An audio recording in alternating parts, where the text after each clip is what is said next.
All right, let's get started here. Grateful for everybody's time, taking the time to check out my interpretation, take thoughts on creating a financial wellness program for an organization, what it really means, how do you do it, and yeah, so we'll just jump right into it. I think it is an extremely important thing. Anytime I do a presentation, I always want to start with telling people about how I've made lots of great financial decisions over the course of my life, and I've made all the stupid financial decisions over the course of my life, particularly in my 20s. I was just talking with my friend Grant about whether or not if we remembered when we were back in seventh and eighth grade, and there's patches of it, but for me, I made the majority of my financial bad decisions probably from about the age of 22 right up to about the age of 30, give or take. And I share that just to let you know that wherever you are at, or specifically in regard to this, wherever your employees are at, I have probably been there. And so I can identify and relate to the struggles that people go through when it comes to money. I can relate to and remember the negative, bad feelings, the anxiety, the stress, the shame, and all that stuff that is related to struggling financially. And more importantly, I have pulled through it and made a lot of good decisions. So and I think that's an important thing. And if you are somebody whose job it is going to be to put in place a financial wellness program or take one over or keep one going, I think that being vulnerable and being fully engaged and making this stuff accessible is really a key sort of a linchpin to having a successful program, just because people go through it and we're ashamed of it. And when we're ashamed of something, sometimes it stops us from taking any action at all. And that obviously is not very conducive to becoming financially successful over the long term. So once it happened that a mother was trying to get her child to stop eating sugar, she just couldn't do it. She's trying to figure out, how do I get this kid to stop eating sugar? She just tried this, that, and the other thing, and it just wasn't working. He loves sugar. Then she heard that the Dalai Lama, His Holiness, was going to be coming to her town. And she thought, well, if anybody can get my kid to stop eating sugar, it's the Dalai Lama. So the day the Lama shows up, she gets in line. Her and her son are waiting in line, getting closer and closer to the front. Comes their turn. Dalai Lama says, welcome. Thank you for coming. What can I help you with? And she says, Your Holiness, Dalai Lama, can you please tell my son to stop eating sugar? Dalai Lama looks at her, looks at the boy, looks back at her, and says, come back in 2 weeks. Mother says, oh, okay, very well. So 2 weeks go by. Dalai Lama's back in town. She waits in line, gets to the front of the line. Dalai Lama looks at her, looks at the little boy, and says to the boy, stop eating sugar. Mother, while glad, slightly bemused, said, well, why did I have to come back 2 weeks later? Dalai Lama looks at her and says, well, I had to make sure I could stop eating sugar too. So there you go. We can intellectually understand lots of stuff, but until we go through it ourselves, until we put our hand on the hot stove or have the personal experience, that's when it sort of clicks into place for us. So that's true of so many things like our diet and our exercise program, certainly when it comes to money, which is another reason why it's important for you to be honest and vulnerable about any financial struggles that you may have had in the past when trying to get your employees to change their behaviors. A financial wellness program is a lot of things. It can be a painkiller and it can be a vitamin. So odds are within your organization, it's going to be both those things. There's going to be people who are struggling. It's going to be people who have very little idea on what it takes to be successful with their personal finances. They never learned some of the basics or any of the basics. And then there's going to be people in your organization that are very financially sophisticated and have their acts together and have their ducks in a row. And this can be a way to help them get a little further along. So it can be both a painkiller and it can be a vitamin. Now, how you look at something makes all the difference. I'm fond of saying this. It's our perspective and how we approach different problems and ideas. How you talk about something is also extremely important. Obviously, Martin Luther King Junior here was one of the greatest orators in human history, probably, and his ability to deliver a message in a way that was inspiring and motivating, catalyzed change. And he obviously brought about the civil rights movement, one of the most important things that our country has ever done. And would I Have a Dream been as powerful a speech had somebody else delivered it? I don't know, but I think not. So how we say something, how we say things makes an enormous difference. And when it comes to money, the financial services industry, from my perspective, is one that is built on an illusion of skill. That's a quote from Daniel Kahneman. He's the gentleman who wrote Thinking Fast and Slow, which is a really, really important book and talked about why people make financial decisions. And a lot of it's based on emotion anyway. But Danny also commented that this industry is built on complexity and a lot of unnecessary complexity and jargon. And a lot of that is just to create sort of a walled garden where people are dependent on financial professionals to get good financial information, resources, and advice. And I just think that that's the furthest thing from the truth. I think that every single one of us is fully capable of creating and executing financial plans, but we do need to, number one, have the literacy, be able to put it into place. And that's where having competent people, people like Dave Ramsey and the Susie Ormans of the world, and whoever your famous or favorite financial commentators are, they have a way of taking complicated, complex ideas and topics or whatever and making them easy to understand. So just like Martin Luther King Jr. was the right person, the right time, well, there's a lot of great people out there and a lot of great resources that can help you put a great financial wellness program in place for your employees. So that's what we're going to be talking about today. That being said, you can lead a horse to water, but you can't make it drink. And if you've worked with human beings, if you've ever interacted with human beings, then you certainly know this to be true. And it can be an exercise in frustration and sometimes futility. And certainly when we're trying to get people to change behaviors, it's really tricky. People don't want to change their opinion about their favorite song or their favorite color or their favorite kind of pizza, let alone whether or not they want help from you on changing their financial behaviors. But at the end of the day, all we can do is position people for success, put things in place, put in great programs, invite people to participate, and then we must let the chips fall where they may. And a financial wellness program certainly falls into that category as well. So we are experiencing a lot of problems, lots of problems. Wherever you look when it comes to money, a lot of the problems historically are self-inflicted. I think that I can speak for myself when I just was not paying attention. When I was not paying attention to my personal finances, these are very much a self-inflicted wound when I'm not saving money, when I am living paycheck to paycheck, when I'm using credit cards and rolling balances over from one month to the next. These are self-inflicted wounds. That being said, right now, I just read the other day that the cost of rent, or rather the percentage rent across America, has just exponentially increased by something upwards of 50% just since 2000. And in the last couple of years, everything is more expensive. Housing is more expensive. Food is more expensive. Gas is more expensive. And this is obviously, these are not self-inflicted. So there's a lot of problems going on. We're living paycheck to paycheck. We're just not doing a good job saving money. And then there are external problems as well. And then there are additional problems, also problems like a lot of the places where we get our current financial wellness, where we get our financial wellness programming, comes from the purveyors of financial products. So, for example, a lot of companies get their financial wellness programs from the company that provides their 401k. And while this on its face is not necessarily a bad thing, if you think about it the other way, if you were to get your nutritional information from McDonald's, that probably wouldn't be a great idea. And you can go down the line.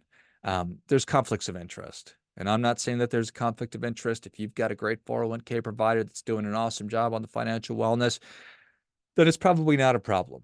But I always advocate, submit that taking a step back and changing the aperture a little bit could be a benefit, recognizing that there is oftentimes conflicts, and just because somebody's doing a great job at one thing doesn't mean they're going to do a great job of everything. So briefly about me, I used to have shorter hair. Look at that handsome guy in the picture. Um, I am the president of Money Alignment Academy. It's a financial wellness platform. I've been a financial person for 20 plus years, honored to be named to Investopedia's list of the top 100 financial advisors in the United States 5 years running.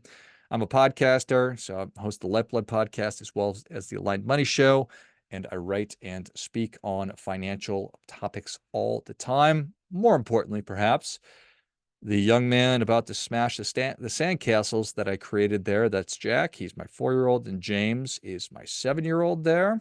Fans of the beach. And there's Joe, baby Joe, Josephine. She is 1. She is a sweetheart. I'm also husband to my wife, Emily. So I appreciate that in our busy lives that we have a lot going on. We've got a lot of plates that we are constantly spinning, and it behooves us to stay on top of the most important things like our money and our finances. And that's really one of the things that a financial wellness program is designed to do. What we want super happy, fully engaged people working within our organizations. You want happy, healthy, well employees. That's the reason that you offer employee benefits. That's the reason that you help to position them for success in other aspects of their lives. Now, in a perfect world, would we offer and do all things for our employees? Well, maybe, maybe not. I don't think that any of us want to be maternalistic or paternalistic and to try to push our values on our employees. That being said, it makes sense to provide the resources when people are interested in taking advantage of them. We want to be able to provide great resources so that people can help themselves, so that people can learn and become financially literate and become financially well. And that is a benefit to them. It's a benefit to their families and their communities. And it's certainly a benefit to your organization as well. So not only, I think, is it a good thing to do, but there's a massive business case for it. You can throw into your favorite search engine, how much does financial stress cost organizations every year? And it's billions and billions of dollars, if not more than that. So that's what we want. We want happy, healthy people who are fully engaged in every aspect of their lives. So what is financial literacy? What is financial wellness? What is a financial wellness program? Well, I think simply put, financial literacy is what we know, and then financial wellness is what we do. So that's pretty straightforward, pretty simple. Financial literacy, what does it mean to be literate? That means that I understand the basics. I understand how to manage my cash flow. I understand what a budget is. I understand what my 401k is and how it works. I understand the basics of investing. I understand insurance, a little bit of tax. Now, I don't need to be an expert in all these things, but the trick is, how do I take the knowledge that I have and actually put it into place, put it into practice? And that's really what wellness is. The world is littered with educated derelicts. That just means that people that spend a ton of money on their education, but just can't get their lives together at all. And then there's tons of people that have never had any formal education at all, and they are wildly successful in every aspect of life. So literacy is what you know. Wellness is what you actually do. These are very, very, very important things. It's that behavior gap. So the gap between what I know and the gap between what I do. The idea is closing that gap. And from my perspective, that's what a financial wellness program is designed to do, is to close that behavior gap. And if I'm able to successfully do that during our time today, well, I will have done you a wonderful service. So we'll just have to see where it goes. I've discovered earlier today that when you put a GIF into the background, it doesn't play. So this is Tina Fey saying, "No, thank you, please." And the thing here is that I am not interested in, I went through this exercise a little while back. I'm like, I wonder, I don't think I'm really offended by that many things. And then I started thinking about it and started writing down things that I'm offended by. And it turns out there's a lot of things that I'm offended by. A lot of things really irk me. And one of those things is, as I already touched on, a financial company throwing a financial wellness label on a crappy presentation and calling it a financial wellness program. I'm offended by that. And just like everything sort of gets co-opted at some point, financial wellness is certainly one of those things. So every year, a company is supposed to have some kind of an open enrollment meeting for their benefits, and there's oftentimes an open enrollment meeting for the 401k, and that is not a financial wellness program. Talking about asset allocation and talking about the mutual funds that are available inside of your company's 401k is not financial wellness. That's just an overview of the 401k plan. So there's a lot more that goes into an effective financial wellness program than just communicating information about financial things. We have to be able to make a connection with people, and that's where you leaning on and benefiting from all the myriad of resources that are out there, free and paid for, which I will go through all of those things. That's what I'm interested in doing, is being useful as opposed to being brilliant. And maybe that's an excuse that I make because I'm not brilliant, but here we go. So here's what we're going to talk about. We're going to talk about why programs fail. We're going to talk about the fundamentals of what needs to be in a program. We're going to talk about self-determination theory, which is the underlying theory of it. I'm going to talk about the topics that I advocate that you provide resources on, and then how do you actually put the thing in place. So I think that programs fail a lot of the time. It's number one, let's just start with the last one. There's not a real plan to begin with. There's too many tactics. So it's just, let's try this thing. Let's do a talk on budgeting. Let's do a talk on getting out of debt, but there's not a real strategy that's in place. It's not cohesive. We're going to try this thing, and then, oh, that didn't really work. We're going to try something next year. It's not integrated into all the other financial, or rather all the other employee benefits that you have in place or you're rolling out. There's a lot of different ways that we can screw this up, but then also taking a short-term view versus a long-term view of it. I think that any time we're putting in place a new initiative, it behooves us to take a long-term view at it. But fundamentally, number one is we have to have a plan. And maybe we should take it one step further and say we have to have the right intention, which is what we've been talking about, which is, how do I help my employees to become financially secure and get them on the path to financial prosperity? So I think that anytime we're going to start a program or bring different concepts or ideas, I think that it really benefits us to operate from first principles. And first principles are just fundamentally what are true.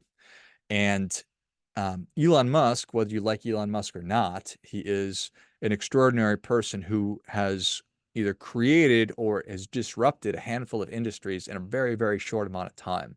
And anytime Mr. Musk decides that he's going to get into something, be it start a rocket company, go to Mars, create a new category, or rather revolutionize electric cars and make them commercially viable, or start drilling holes underneath major American cities, or start implanting chips into our heads, which allow our thoughts to control other things. It's amazing. He operates by first principles.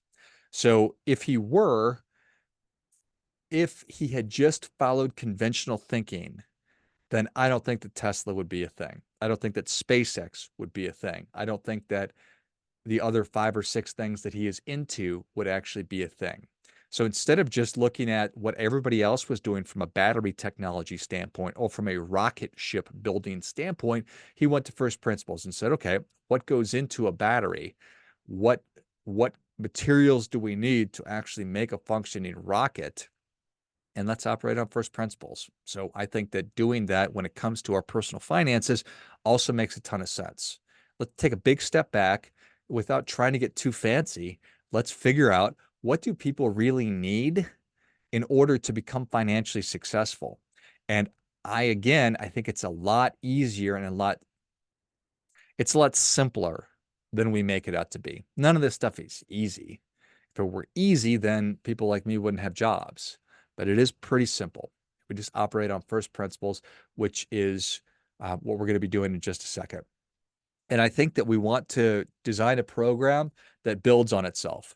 So, like our nesting dolls here, the small one goes, the next larger one goes over the small one, so on and so forth.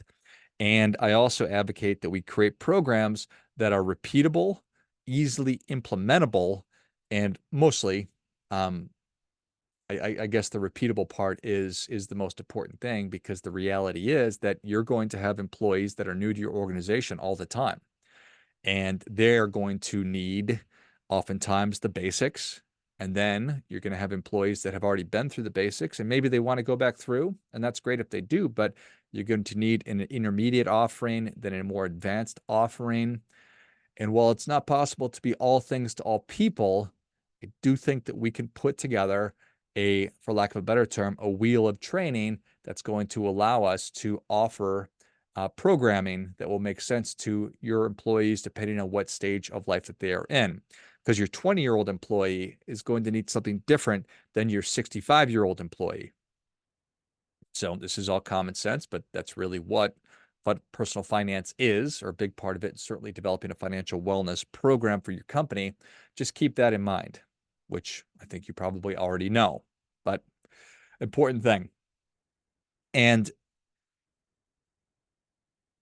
the starting point is figuring out what is most important. And so I talk about the name of my company is Money Alignment Academy. So I think a lot about personal finance comes down to being aligned just within ourselves. And purpose is why you do things. So helping people to better understand the impact that they're having through their work. I think that that's a really, really important thing. It's essential that we coach people up on how to professionally and personally set goals. And goals are what we want. Then beliefs and beliefs in our values, that's who we are. And then habits are how we actually do things. And the idea here is the more aligned we can be, the better off then we will actually become. I think that the closer to the lives that we want we'll actually get. So if I have a deep understanding of the impact of the work that I am doing, and that's possible to find with any kind of an endeavor, then I want to get really clear on what it is that I want.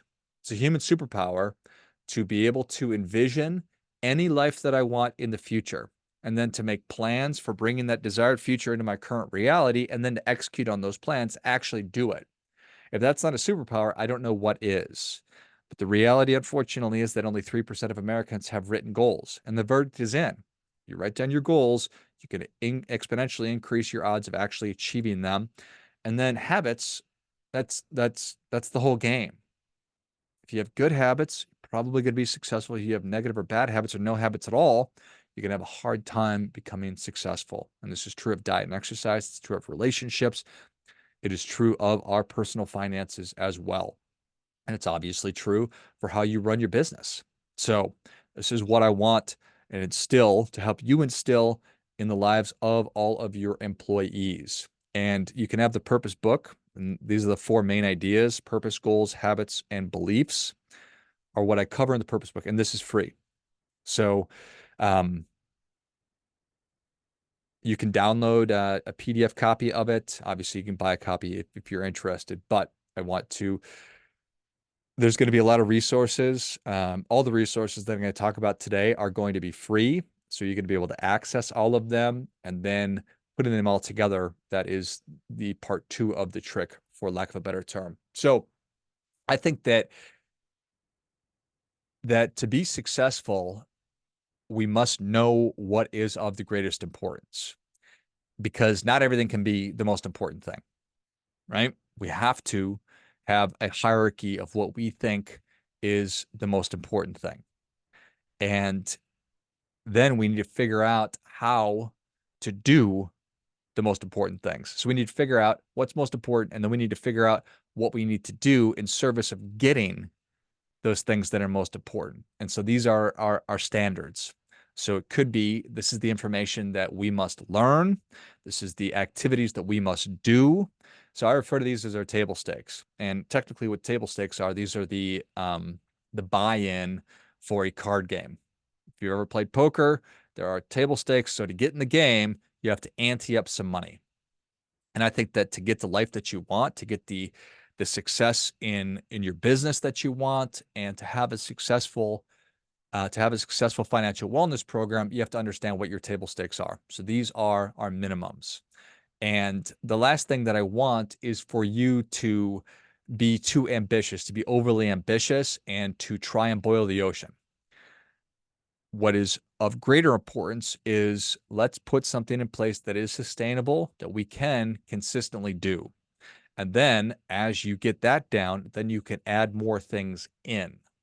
So that's table stakes. So figure out, from my perspective, I'm talking about you, from your perspective, these are the critical things that we want to help our employees with.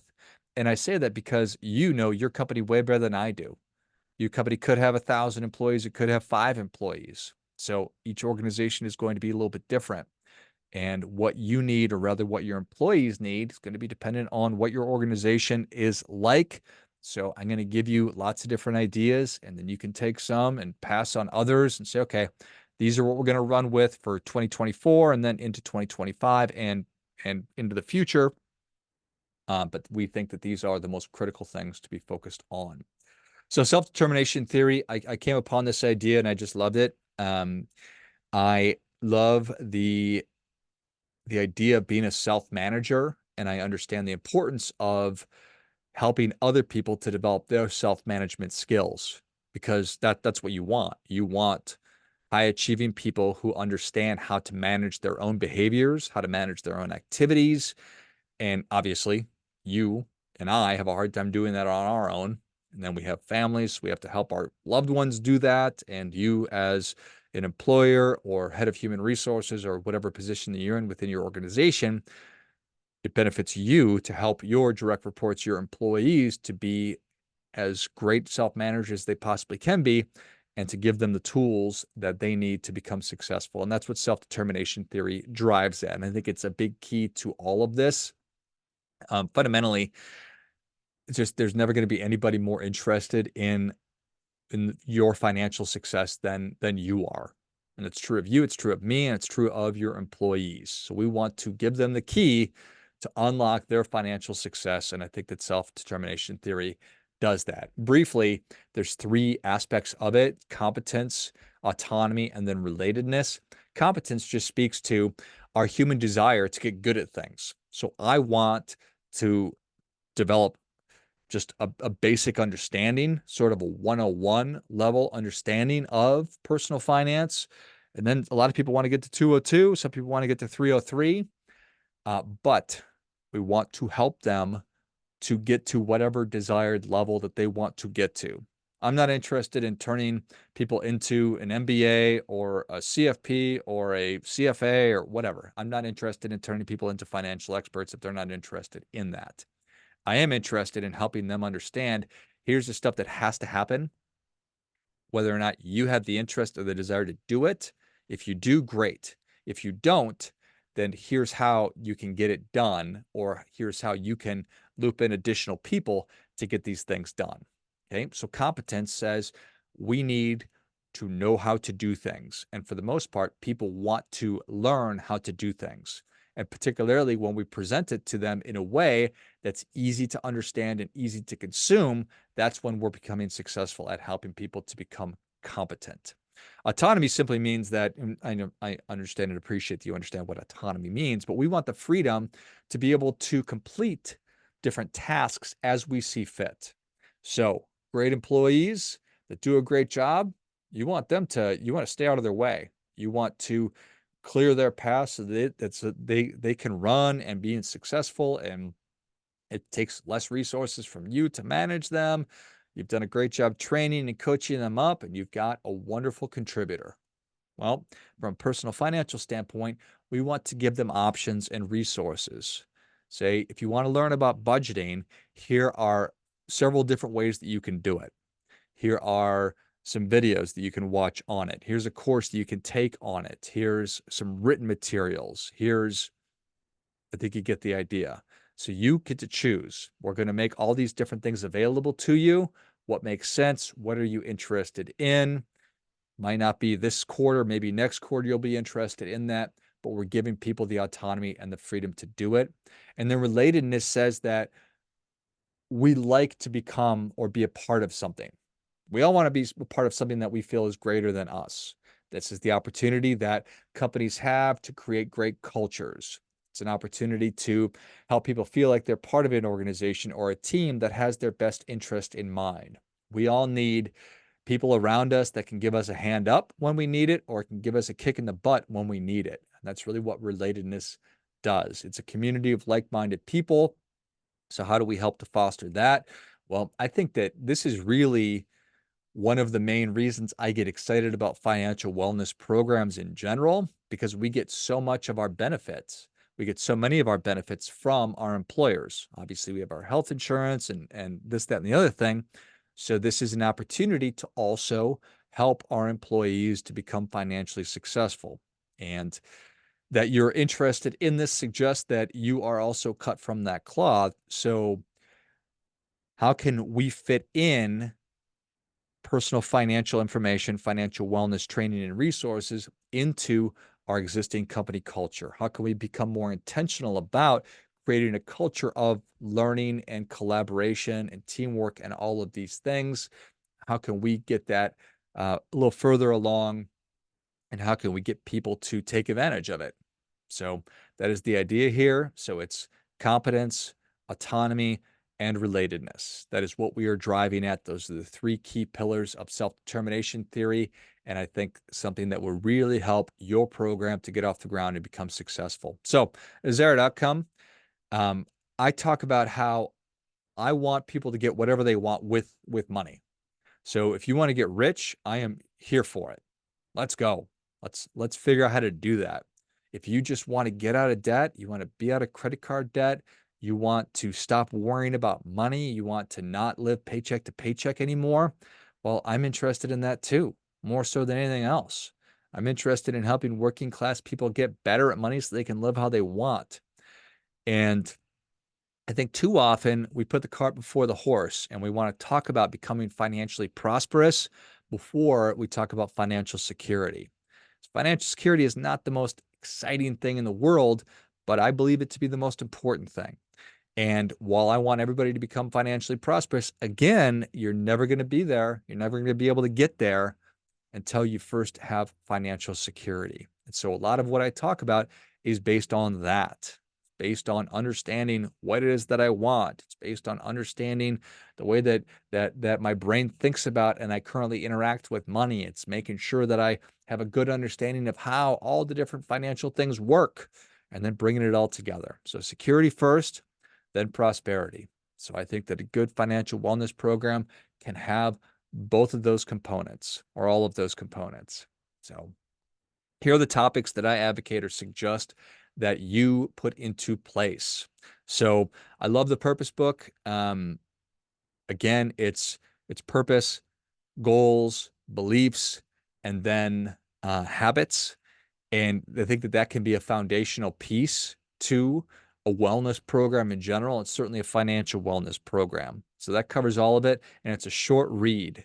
But once we get past that, I think that debt management is a massive thing. There's a gentleman named Dave Ramsey, you're probably familiar with. I call him Uncle Dave. I believe him to be the most impactful and important financial person, maybe ever, because he helps people get out of debt. And I believe that debt is one of the worst things that is afflicting us as a people right now here in the United States.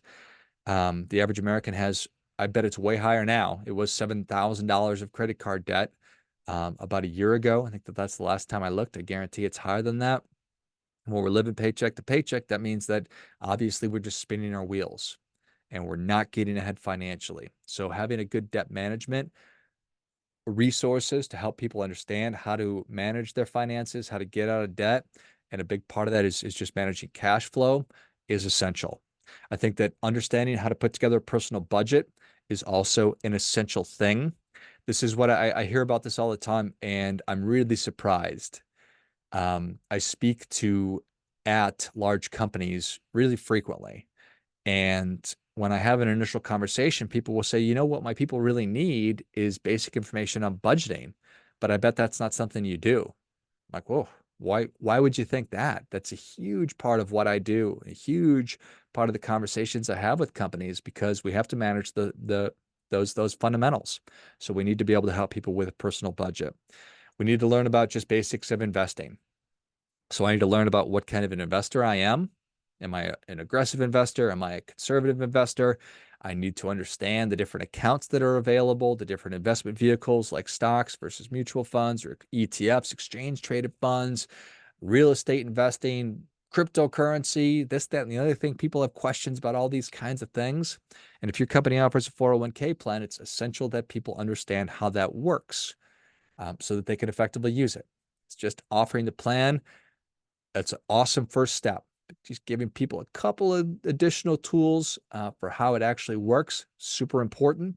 The emergency fund piece, maybe outside of budgeting, is one of the least sexy things to talk about. But again, on the path to financial peace of mind, on the path to financial security, this is one of the linchpin items. So how do we put together an emergency fund? How do I actually save it, save enough?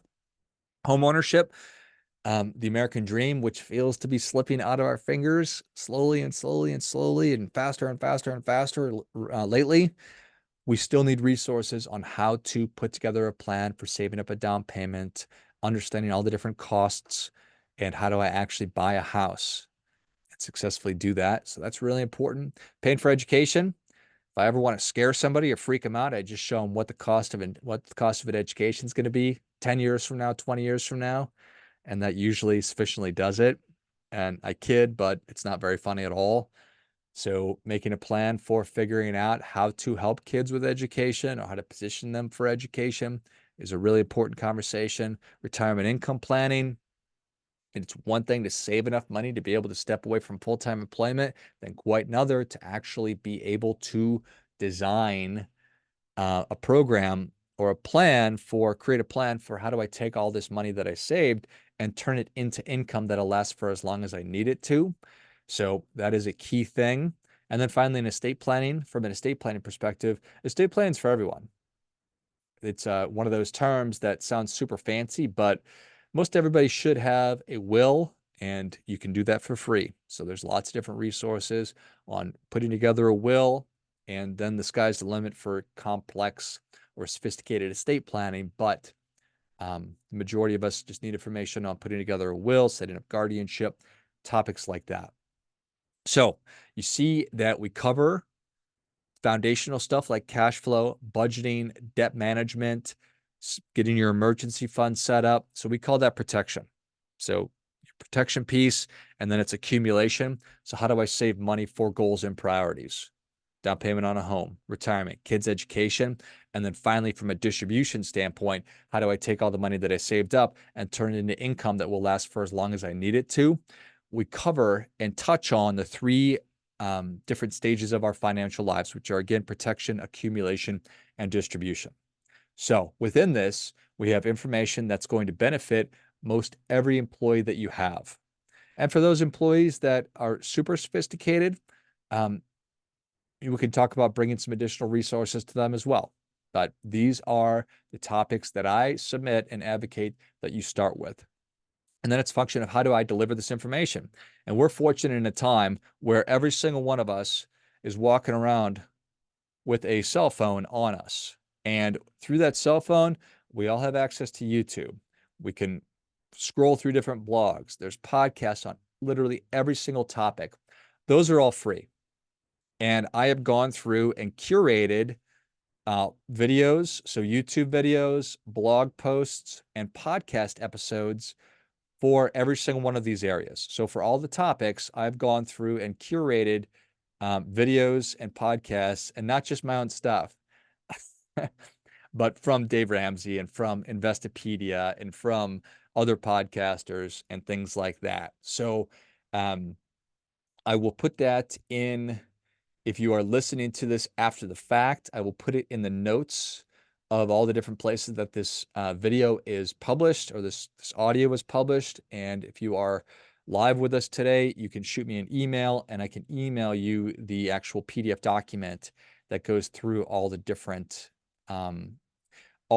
resources that I've put together for you. So going back to the autonomy piece, your employees want the ability to consume information in different ways. Some people are auditory learners, some are visual, so on and so forth. And then, so you've got the videos, the blogs, the podcasts. Awesome. But then you can bring in presenters, or you can have somebody do a Zoom call on these different topics.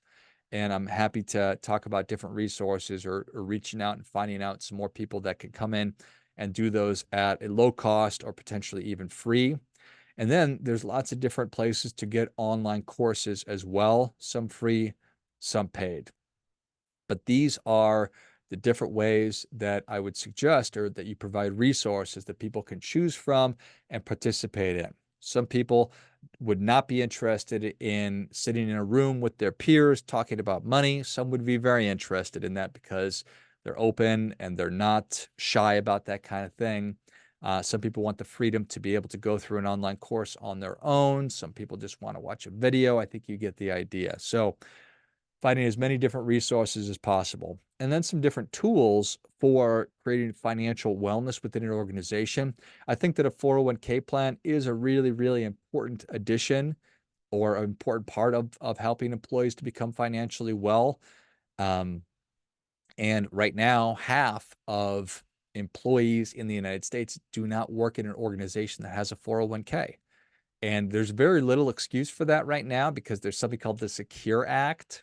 And all that is a law that went into effect that provides a tax credit for that will essentially pay for all of the different fees and expenses associated with putting a 401k in place. So happy to share some more resources on that. Offering group learning or experiential opportunities, which goes to relatedness, bringing people together. And this is something that you could talk about if you wanted to. And what I've done with organizations in the past is if you're doing some kind of a wellness week or a wellness month or doing a wellness, some kind of a quarterly wellness day or week, you could do things like doing a potluck or bringing in lunches, which will help people to save money on going out to eat. And that will also help with just healthy wellness, like weight loss and stuff like that, healthy lifestyles. So from a relatedness standpoint, and this is where bringing in or doing a book club. So everybody reads a financial book of some kind, and then you talk about it. That's 100% a free resource. Offering on-demand financial literacy courses from an autonomy standpoint, which I already touched on. And then offering financial coaching. I think that this is, for lack of a better term, a next level benefit. And this is something that you can gauge interest from people. Some people are already working with financial professionals, so they wouldn't be interested in this. Some people have never and probably will never interact with a financial professional unless you make it available to them. I think 80% of Americans have never interacted with a financial person. And I think that financial coaching is pretty cool because there's not any kind of a profit motive. Financial coaching is just somebody coming and talking about financial behaviors and habits and best practices versus somebody coming in and giving them investment advice and saying you should be investing in this and not that. So something to consider is also financial coaching. What it takes, I think that in order for any initiative, which you know, as somebody who is running an organization or part of leading a department, something like that, there's got to be a champion for whatever program you're interested in rolling out, or it will just die on the vine. And we've all been a part of getting excited about an initiative, and then just it's not sustainable because there's not somebody who's really driving it. So I think that there needs to be somebody who is championing the initiative, the program, and at the highest levels, the better. The CEO, the president, the founder is the person who's driving it. That's awesome, or at least a department head. And the more people from different organizations or different parts of the organization, the better it's going to be. And I think that we must be vulnerable. We must be vulnerable about mistakes that we made and share that, because that really, really helps in getting people to participate. That's the reason I started off today's presentation talking about how I've made all the dumb financial decisions ever. I've also made a lot of great financial decisions, and that's great. But I've been where you are. More importantly, I can help you get to where you want to go. And if you've never said that out loud, if you've never said or been vulnerable about different financial mistakes that you've made in the past, I'd recommend practicing and just thinking about, man, you're right. I have done some dumb stuff with money. I've been in credit card debt before. There was that time in my life where I lived paycheck to paycheck.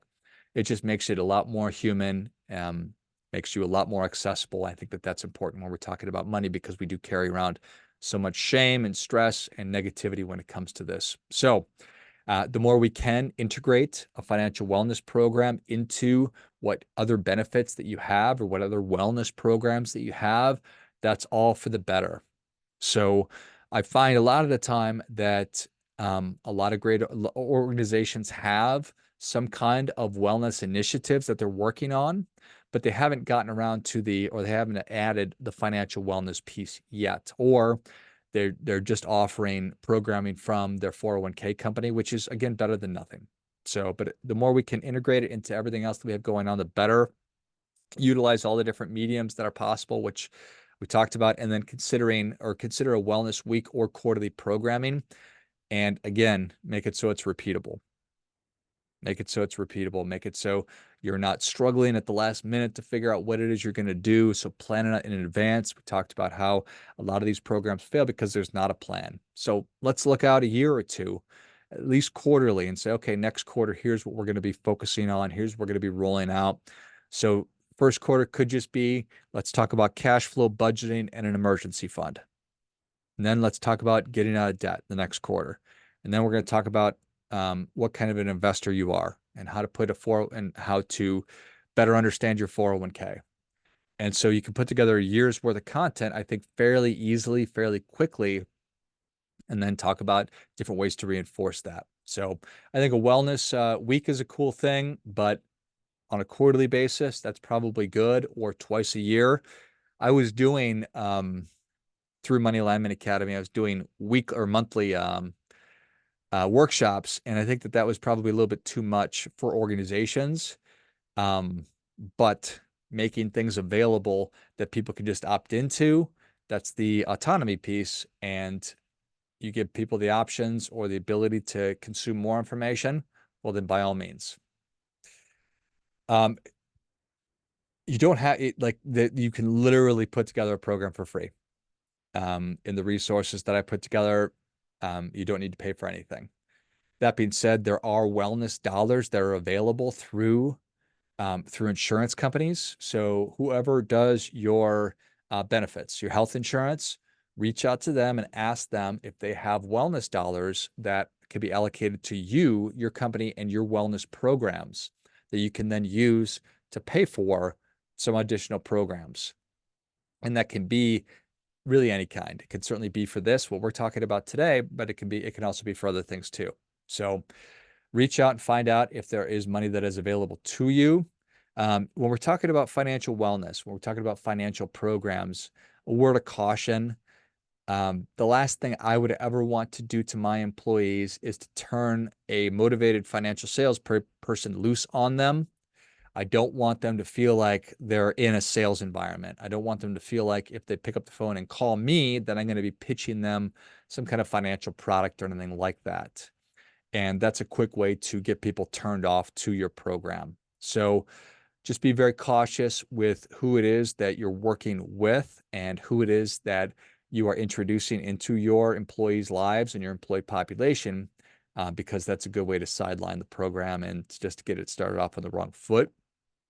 And again, I talked about how it doesn't necessarily make sense to allow the providers of the thing to also be the provider of education around it. The example I used was you wouldn't take nutrition advice from McDonald's, so why would I take financial wellness advice from my 401k provider? And it's not that it's not that it's nefarious necessarily. It's just that they're going to be talking about things that are only oftentimes siloed to the 401k plan. So they'll be talking about the investments and how the plan works, but not be talking about how to put together a personal budget and how to get out of debt. And I think that those are some of the really most important things. So that is that. There's this wonderful thought exercise talks about how if you or I, being that we're good people, was walking past a body of water. Let's say we're walking past a pond and we saw a child in the water struggling to swim. They were drowning, that you and I would jump in to save them. And I usually use this exercise when I'm talking to the employees themselves. Say, are you willing to extend yourself that same courtesy as you would extend to that drowning child? Because oftentimes we don't. Oftentimes we do not give ourselves the same love and care as we give to other people. And when we don't do that, when we're not putting ourselves first, when we're not putting our financial needs first, which is where they ought to be, it keeps us stuck. And so odds are within your organization, you have employees that are drowning, for lack of a better term, and they need help. And it doesn't mean that you're obligated to do it, but I do think that you are in a unique position as a leader within your organization to be able to give them some additional resources and some different help. And that's what a financial wellness or financial literacy program is designed to do. So some resources. I have the PDF that I will put in the resources or the notes. Feel free to reach out. You've got my email address here. You can go to moneyalignmentacademy.com and learn about the free resources that we have and all the programs and the courses that we offer. That's what Money Alignment Academy is. It's a financial wellness platform. So there is a lot of on-demand personal financial courses that you can take advantage of. We have 12 live courses that we run every Monday, just 30 minutes on all the topics that I just talked about. We've got free courses. We've got a goals course, a values course, and then a get out of debt course, which are all free. So you can add those into your financial wellness program if you desire. And if you are interested in exploring a greater or a more well-rounded, robust wellness program for your organization, I work really closely with two providers called FitPros and Wellable. And if you'd like an introduction or would like to learn more about those organizations, I can't speak highly enough about how great they are and how effective they are about providing great content and wellness resources to employees of companies. So my email address is george@moneyalignmentacademy.com, and definitely would love to hear from you and thrilled to bounce ideas off of or to learn about what it is that is working or not working and how we might be able to work together.